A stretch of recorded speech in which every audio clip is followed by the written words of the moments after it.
I'll never forget that night. It was the lowest point of my life. I had hit rock bottom and felt utterly hopeless. I was deep in debt from years of reckless spending and poor financial decisions. My marriage was crumbling under the weight of constant money fights. My wife Amy and I could barely look each other in the eye anymore. On top of that, my business was circling the drain.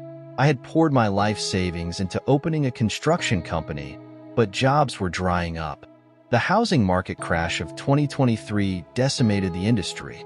I was desperate to land any contract just to keep the lights on. That fateful night, I sat alone at our kitchen table with a half-empty bottle of soda as my only company. I stared blankly at the stacks of overdue bills piling up in front of me. In one sudden motion, I swept everything off the table in a drunken rage. The clutter crashed to the floor in an echoing thud. That's when Amy rushed in. "Steve, what is going on?" "The kids are trying to sleep," she pleaded through muffled sobs. I shot her a cold, hollow stare and grumbled, "Just leave me alone." She threw her hands up helplessly and stormed off to the bedroom. I could hear her muffled cries from down the hall as I sank deeper into my pit of despair and self-pity. How did my life fall apart so quickly? Just a couple years ago, everything seemed perfect. We had a beautiful new home, money in the bank, successful careers. Now all of that was gone. As I swirled the amber liquid around the bottom of my glass, I couldn't shake the sinking feeling that God had simply abandoned me. Was all the faith I put in him just a waste of time? In the depths of that dark place, ending it all right then, and there seemed like my only way out. I truly believed my situation was hopeless beyond repair. No amount of hard work or sacrifice would ever be enough to lift me out of this pit. But just as those suicidal thoughts crept in, my gaze landed on the family Bible sitting untouched on the corner of the table. Maybe reading some scripture would provide a glimmer of peace or solace. I randomly cracked it open to the book of Deuteronomy. With blurry, soaked eyes, I slowly read the words of Deuteronomy 28 verse 1-14 out loud. "If you fully obey the Lord your God and carefully follow all his commands I give you today, the Lord your God will set you high above all the nations on earth. All these blessings will come on you and accompany you if you obey the Lord your God. You will be blessed in the city and blessed in the country. The fruit of your womb will be blessed, and the crops of your land and the young of your livestock, the calves of your herds and the lambs of your flocks. Your basket and your kneading trough will be blessed. You will be blessed when you come in and blessed when you go out. The Lord will grant that the enemies who rise up against you will be defeated before you. They will come at you from one direction, but flee from you in seven. The Lord will send a blessing on your barns and on everything you put your hand to. The Lord your God will bless you in the land he is giving you. The Lord will establish you as his holy people, as he promised you on oath, if you keep the commands of the Lord your God and walk in obedience to him. Then all the peoples on earth will see that you are called by the name of the Lord, and they will fear you. The Lord will grant you abundant prosperity in the fruit of your womb, the young of your livestock, and the crops of your ground, in the land he swore to your ancestors to give you. The Lord will open the heavens, the storehouse of his bounty, to send rain on your land in season and to bless all the work of your hands. You will lend to many nations but will borrow from none. The Lord will make you the head, not the tail. If you pay attention to the commands of the Lord your God that I give you this day and carefully follow them, you will always be at the top, never at the bottom. Do not turn aside from any of the commands I give you today, to the right or to the left, following other gods and serving them. The entire passage spelt out the myriad blessings of obedience: fertility, prosperity, abundance, security, strength, victory over enemies, and so much more. As I closed the Bible, the full weight of those words finally hit me. In my stubbornness and pride, I had allowed sin to creep into my life. My disobedience and lack of faith cut me off from God's richest blessings. All the hurt, struggle, and hopelessness I felt was simply the bitter fruit of my own sinful actions. Tears started streaming down my face as the crushing realization set in. I had been the one distancing myself from God, not the other way around. He never abandoned me. I had abandoned him by placing money, possessions, and selfish desires above him. In that powerful moment of clarity, I finally mustered the humble courage to drop to my knees and fully surrender my broken life to Christ.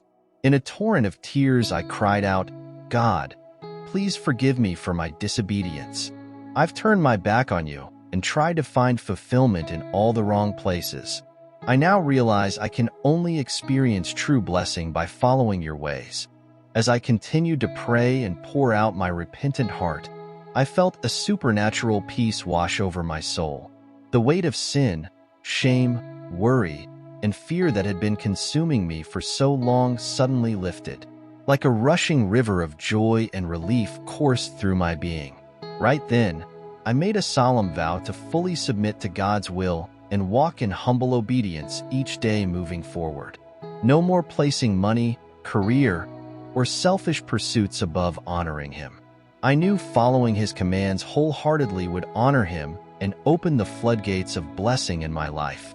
From that day on, my mindset towards money, work, and possessions drastically shifted. While those things had previously become destructive idols, I now viewed them as resources to steward and leverage in service of God's kingdom purposes. I pressed into Scripture daily, meditating on passages like Deuteronomy 28 that so clearly lay out the blessings and curses attached to our choices. As I walked in diligent obedience, little by little those ancient promises started bearing fruit. My business miraculously took off out of nowhere. New contract after new contract came flooding in. Suddenly I was blessed with an abundance of legitimate work for the first time in ages. As the finances improved, so did my marriage. Being aligned with God and each other once again dissolved the tension and brought us closer than ever before. Our children also took notice of the positive change in our household dynamic. Beyond the tangible blessings, the greatest gift was the inner peace, joy, and fulfillment I experienced from living in faithful obedience. Every area of my life flourished once I realigned my priorities and started chasing after God's heart wholeheartedly. While I still occasionally stumble and stray like any fallen human, the lessons I learned through applying Deuteronomy 28 keep me anchored. When I'm veering off course, those verses serve as a sobering reminder to self-correct. They continue strengthening my unwavering trust and dependence on the Lord. I think back often to that dark night huddled over my Bible, how I longed for hope and deliverance in that pit of despair. Little did I know, the answer had been right there all along, spelled out in plain text. Simply opening my heart to the truth of Deuteronomy 28 sparked a radical transformation. As I let the weight of those words sink in, everything started shifting in an amazing way. My eyes were opened to how limitless God's blessings of obedience can truly be. The best part is, those blessings are available to anyone who is ready to receive them. They have no limitations and are not restricted by age, circumstances, location, status, or any other variable. God's profound promise in Deuteronomy 28 transcends all human barriers and societal constructs. So that's why I felt called to share my testimony today. Maybe you found yourself in a similar pit of despair that I was once trapped in. You're doing everything right, according to the world's standards, working hard, checking all the boxes, chasing success and status. Yet inside, you're still empty, unsatisfied, anxious, and lacking true fulfillment. Or perhaps you're already a believer who feels God's hand of blessing has been lifted because of disobedience or sin creeping into your routine. You desperately want to get back into the flow of His promises, but aren't sure how. For all of you, immersing yourself in the relentless truth of Deuteronomy 28 is the key to unlocking the blessed, fulfilling life you were destined for. Its ancient wisdom supernaturally realigns your priorities and reframes your motives when taken to heart. Wherever you may find yourself today, I urge you, please actually read and meditate on this pivotal scripture. Don't just take my word for it. Let the searing truth of those verses penetrate your spirit and birth a seismic shift. Allow this passage to overhaul every aspect of your daily walk. Let it rewire your perspective on money, work, possessions, influence, and even conflict. Most importantly, let it rekindle an intense desire within you to simply obey God and keep your heart purely devoted to Him above all else. The rewards for heeding these commands are absolutely limitless.